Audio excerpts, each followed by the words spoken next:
Oh, I think we're tubed. All right, we're tubed. Whoa, whoa, whoa, whoa. Watch the angles, will you? Huh? Watch with these camera angles. What are you trying to photograph there, Roman Polanski? I don't know if I like that camera shot there, Roman. Roman Polanski.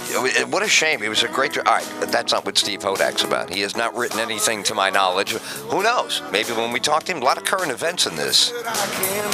But he's a terrific performer. The song is very provocative. I'm in the song indirectly because I'm always bitching about something. So anyway, Horgan at 2:30, like usual, and a brand new artist that I hope next time we get him in the studio to play live. I think it'd be awesome. It'd be Killa Dilla, Zilla, Mozilla. Yo, Mozilla, what's up? Oh, this guy's still droning on. The president is certainly aware of the contents of that report. The president's aware. He obviously was able to be briefed on. The president is aware of the tuna. It was supposed to be chunk light tuna, and it was white tuna. And now Al Sharpton and the whole crowd are having a cow. Everybody's pissed off. Obama puts out all white tuna. What's the message? There's no message.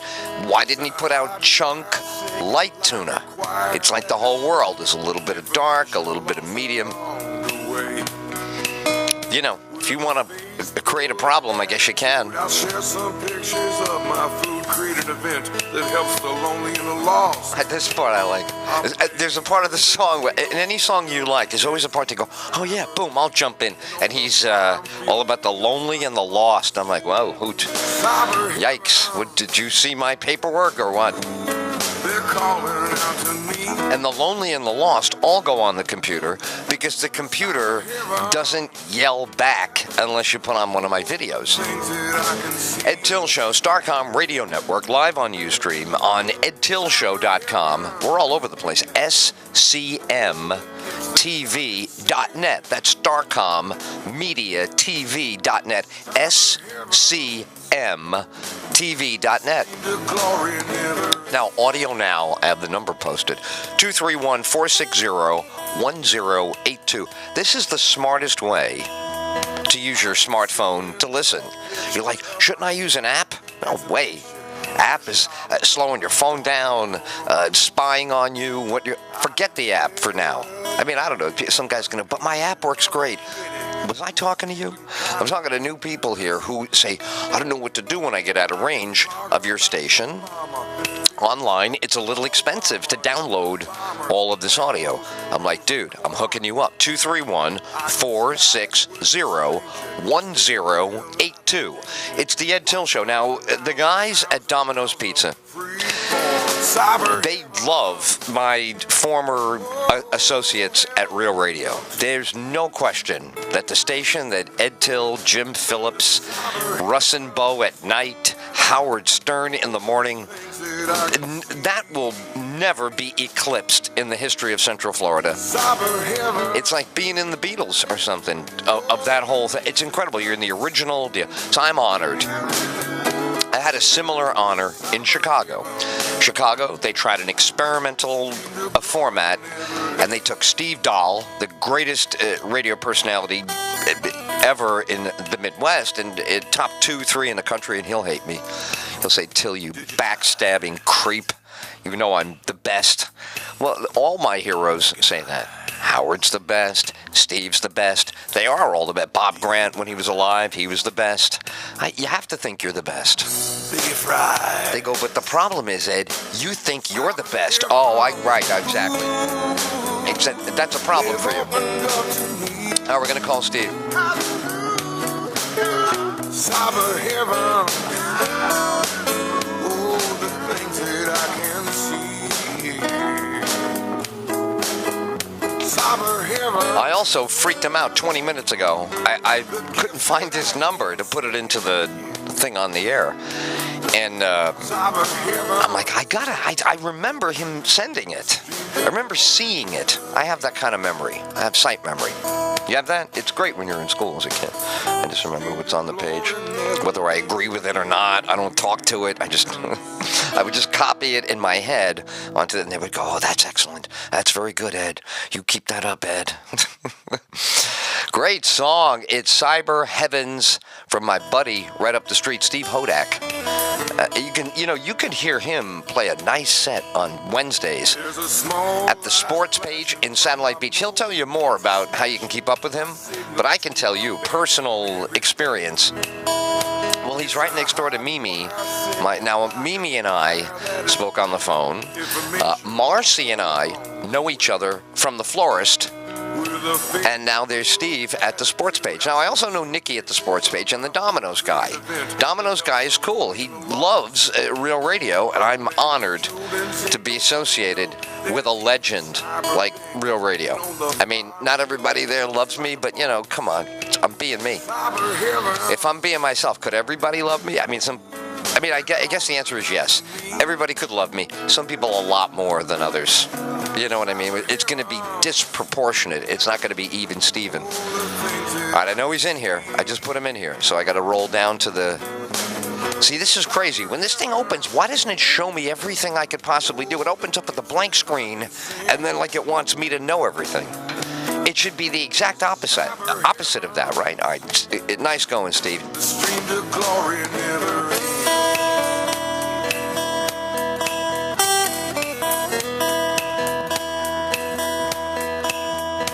I can send a picture of my junk.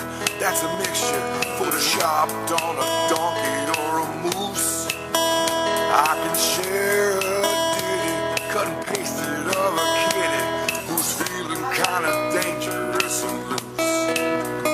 I can blog about you can tell how annoying that is. Now, I can go back and get the number, but I swear to Jesus Christ out of the grave, I did all this typing, and it looks like I didn't do anything now. I hate it. Let me get his number. I should know it by. I just typed it in. You want me to look on? Right. I'll look on one device on Skype and see how the other device on Skype doesn't know that. Thanks, Google. Thanks, Bill Gates. Steve Jobs. Never liked Steve Jobs. Never liked him. I always thought it was a big scam.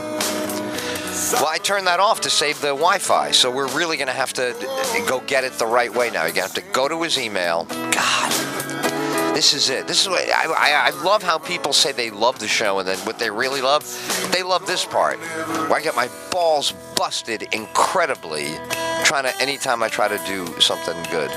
All right, let's go from scratch. Here we go. Any second now, the phone's going to start ringing. There he is. Mechanized, dehumanized, biggie fries, cyber heavens, ooh, they've opened up to me.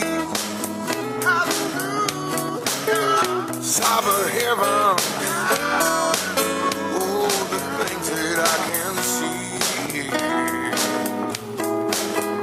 Cyber heaven, the gifts that I can see.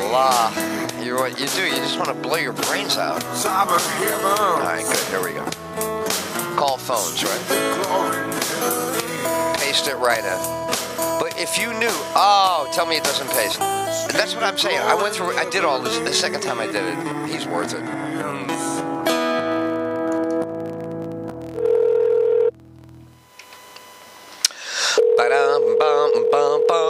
There's Obama. I'm not bitching about him.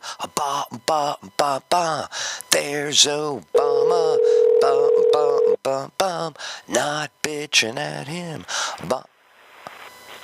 Are you there? Hello. Hello. Man, that song, I've just played that song about 5 times. Everybody's singing it now. Because I relate to, bitching at Obama. What would I do for a living if you couldn't do that? Great tune. Steve Hodak, welcome to the show, man. Thank you. You're welcome. Thank you so much. You know what I like? How are you? I'm great. I told everybody what you do. You do this thing on Wednesday. It's a completely selfless act of, putting up an open mic. I've been in the open mic biz myself for many, many years. It's a labor of love. And then you got the line in the song, the lonely and the lost. So I'm like, I get this guy. I totally get what you're doing. Now, I love that song. Do you mind telling us a little bit about yourself? How long have you been writing songs? And I did say the other day, just so you know, you're incredible. You're like prolific. You write a lot of songs. So how'd you get started? That's a great tune, and they've heard it like I used to when I was a kid. I would buy I'd buy a record at the record store as a 45. And I would take it home and just track it like 6, 7, 8, not. One time you're learning the music, the next time you're learning the lyrics, the next time you're learning where the stops are, until you're done with it, and then you can take it and go out to play with your friends, which is what I did, stickball, basketball in the city, and in your head, the song is keeping you, so we just did that with your song. That's what I call that an artist showcase. Nobody does that on radio. You're not allowed to repeat anything, hurry, or run to. I don't like that. So in that context, how did you get started doing this? You're really good at it. It was really fun to listen. How did this all get started for you, those many years ago? Thank you very much. It's just something I was meant to do. The first day I had a guitar, I wrote a song on that in 2 strings. I was an artist, and it's just something that I naturally did. And in time, I got better at it, thank God. You know how that goes. Well, you know what you are? I said to the audience, the minute you see somebody like you, it's like when you're a kid and you see an adult musician, maybe you're 15, 16, and you haven't really seen it yet. You haven't seen somebody who's mature and has like all this, you have all of this style. You have all of this storytelling extra. Because I have 2 friends who teach guitar, and they're lifelong guitar players, singer-songwriters. And I have a friend whose little one has been learning the guitar for the last 2 years. The first impression is that it's going to be, let's get these chords right. We're going to get these chords right. What is that chord? What does the C chord look like? Oh, man, it's the G, not the A. That's a whole part of it. But then, on the other side, there's what you do, which is like you use this instrument to kind of visit with people. I love that you chat to the audience between songs, but you're very, it's more about you being up there saying something, and we take our mind off the guitar. What's that about? Do you mind elaborating on that a little bit? I mean, it's like riding a bicycle. Once you know how to ride it, you can do anything. Spin around, fly in the air. You kind of own that scene. What's it like when you're up there the other night telling stories and playing songs? The one you always do about your grandfather or whatever, a pack of smokes. You know the song I'm talking about, Smoking Luckies.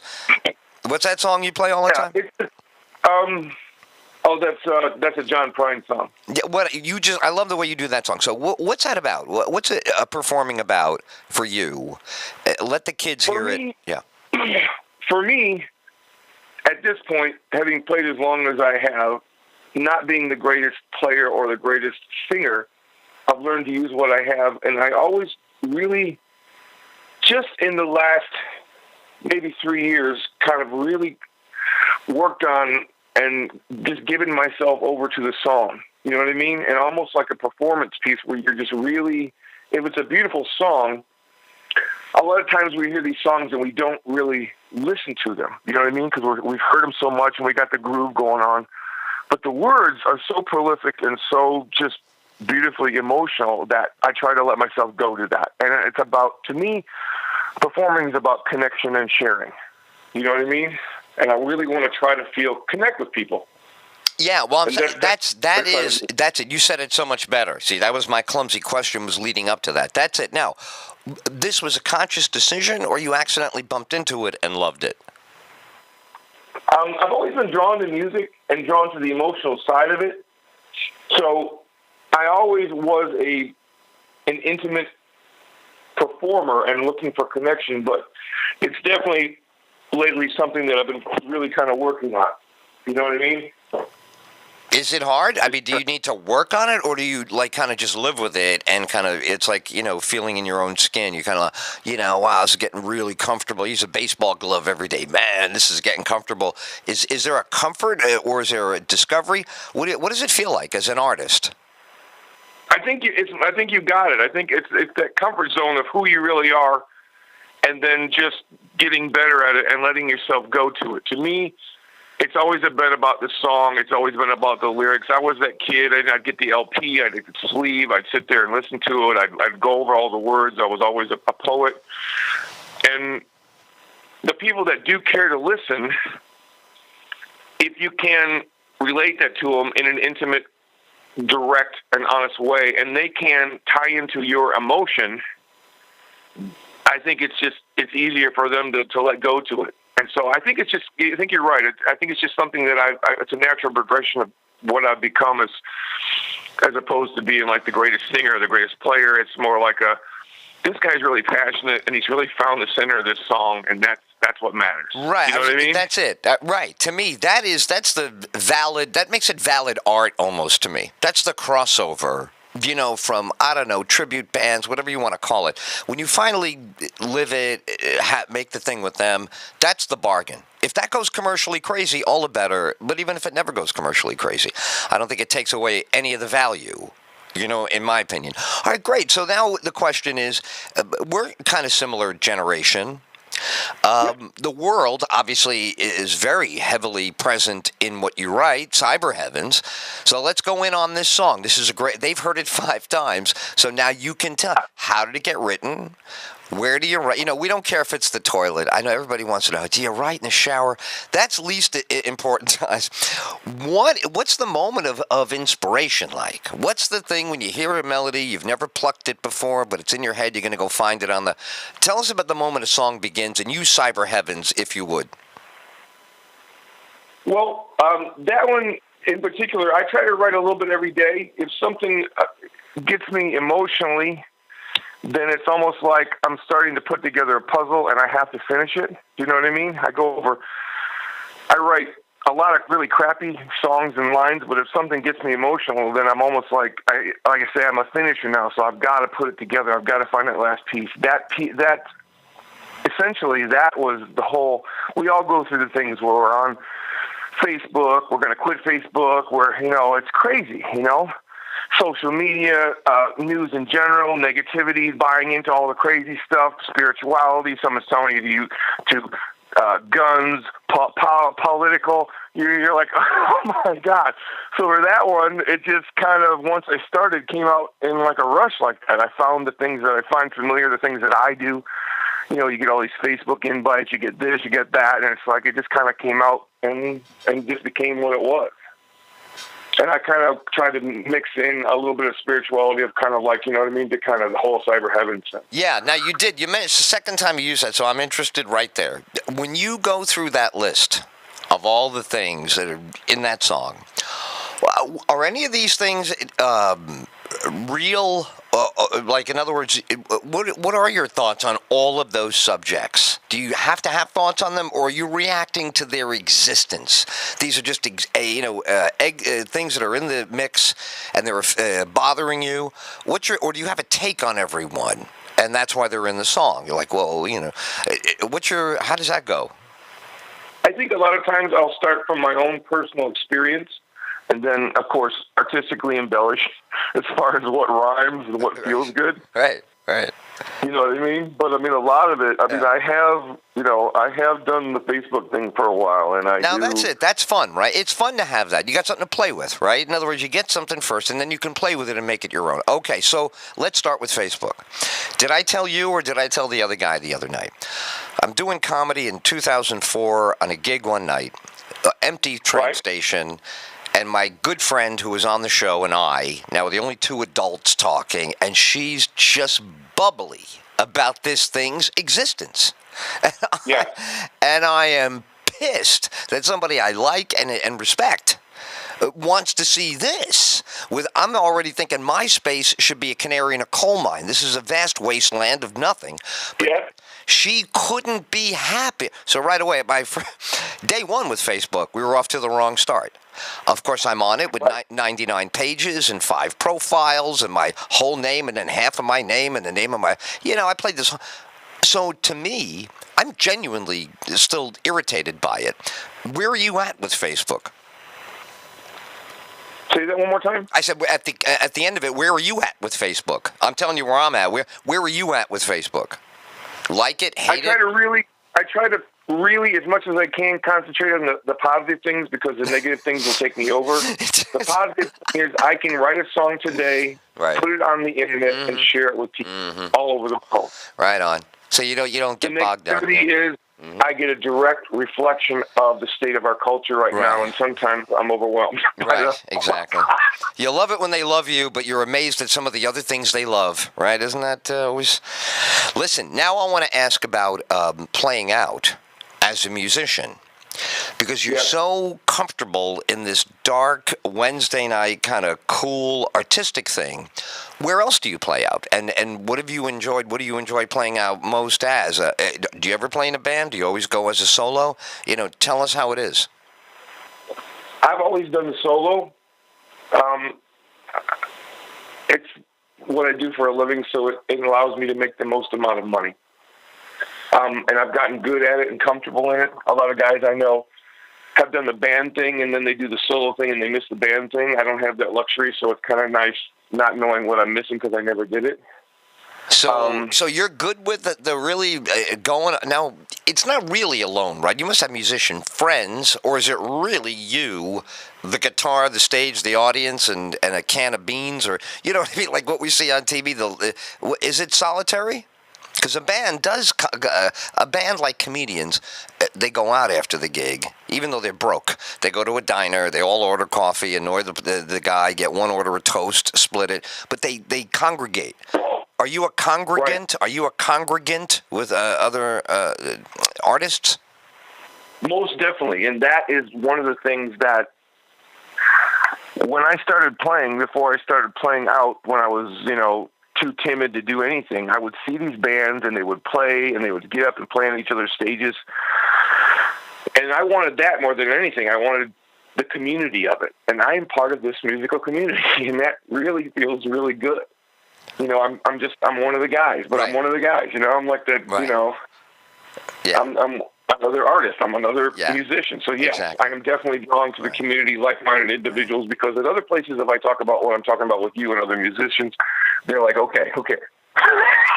Right, exactly. Oh, like anything, you talk to other comedians about comedy and they get you. So I try to surround myself with as many people like that as possible. Right on.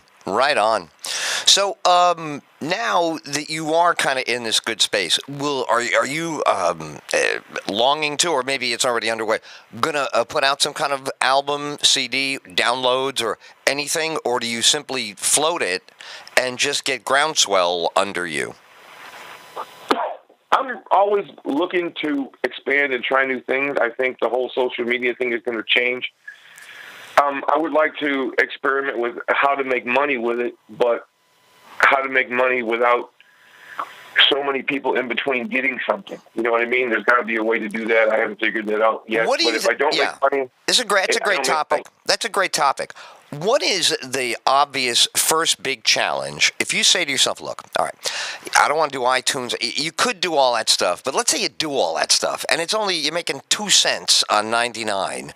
So we put that aside. Right. Let's say that was default setup. What if you then said, they can't yell at me for underpricing them and going 39 cents a download from me right on Facebook. So, email me, PayPal me 39 cents. You know what I mean? Some simple thing. Whatever stops that? Is there a barrier to just do? I mean, you can have all this other stuff on the iWorld, which I hate. But what if you did just Facebooked and tweeted, "Hey, this song is great. 39 cents. You can't be." What would happen? Or is that not even worth the time? I don't know. I don't know. That's something that I've definitely been considering, because what would be wrong with me saying, here are my videos, these are the songs. Right. If you like them, I will send you a copy I will hand make you something. It won't be fancy, but it just makes it more personal. I think there's going to be a rebound. I think the digital download is great, but there's going to be a rebound. People are going to want things more real. More specific. Don't people want things more specific than everything? Netflix, every movie, YouTube, people are going to get. I don't feel it appeals to the best side of us to always be awash in some ocean looking for a teaspoon. It doesn't make sense. So I agree with you. This pushback I think it could really benefit a boutique talent who, through his own efforts, her own efforts, just, gradually, slowly, and then, like you said, if you custom make a pack, I know. Do you know about Etsy? Do you know what Etsy and Fiverr are? No. Okay, very simple. They're two sites that let people set up a page, and you're categorized, and there would be a page of artists. And they'd find you, see your bio, and, they go there for that reason. And, you're allowed to put up Christmas idea. My Christmas album doesn't have to be Christmas. You can say anything you want, but you get to charge these, entry-level things, $5-10, but you can go all the way up to $50, $100 when you improve it. So next time I see you, next Wednesday, I'll bring you something that you could look at. But a little thing like that, I set mine up for the advertising on the show 2 years ago. I haven't touched the thing since. It's just an automatic website, processes the requests, you answer back, and you get paid through PayPal. It goes in your PayPal account, and you hit a button, puts it in the bank for. I don't even go to my bank anymore. So I think that is the future for art. That is not U2. If you're not going to be U2, we're not going to go with, every stadium in the world. And there's got to be a place for just selecting out what you love. So you're a good candidate for that. What do you make of the lifestyle on the beach? That must be good for art. I can't imagine the ocean is bad for art. Is it good for art to be right around the water and by the kind of lifestyle of the beach rather than the, San Francisco's, New York, Chicago, L.A.? I think there's art all over the place. I think the challenge as far as musically, is the beach is very inspirational and creative. But the other side of that is people come here for a week or two. They want to spend money. They want to hear something familiar. So most of the music around here is cover song generated, which I get that because of that. But on the other hand is what you're talking about. The whole beach mentality, the openness. There's a lot of great original artists around this area right here. See, I could tell that. You were like a canary in a coal mine on that. When I saw the way you were, who's another one? Who's that guy that comes every once in a while? Everybody knows on Wednesday, and he has his CD. He gave it to me. Is it? The fella. He's kind of my age. He's a country kind of style guy. Yeah. All right. Awesome. You're right. Cool. Well, the idea was that he was another one. Like when you bumped into him, you're like, oh, this guy's really in it. It's not a casual relationship with the music or the scene. So I think that's a big benefit because the amount of noise that I would get in Greenwich Village, it was a competition. You were doing your art despite the high rents, the impossible prices, and then the crowd. I mean, you try to walk on the street and feel anything, and you get bumped, you get jostled. So, I really savor this. Yeah, I savor this. So I hear in you some of your depth and sensitivity in your music. It really speaks to that ocean crashing, a couple 100 feet from the microphone, and whether it's your mic. Your mic and my mic on Wednesday, we're geographically identical. We're in a straight geographic line. My studio is in exact line. If the gas station wasn't there and Domino's, they'd be exactly the same distance. So I think there's something to that, performing on the ocean. All right. Well, listen, it's a great visit. What can we do now? We got a couple of minutes to let people follow up with you. You want them to just be Facebook friends, whatever you want. Let's go slow. They'll write it down. They get the idea. And then you come back once a week. We chat. That'd be great. I really appreciate you taking the time to do this because to me it's about being able to share the music. And if they're interested in hearing more of my music, they can go to Steve Hodak, Hodak, music on Facebook and look at the videos. I'm also Steve Hodak on YouTube. I'm also Steve Hodak on Reverb Nation. And constantly writing, constantly putting things out there. I'm glad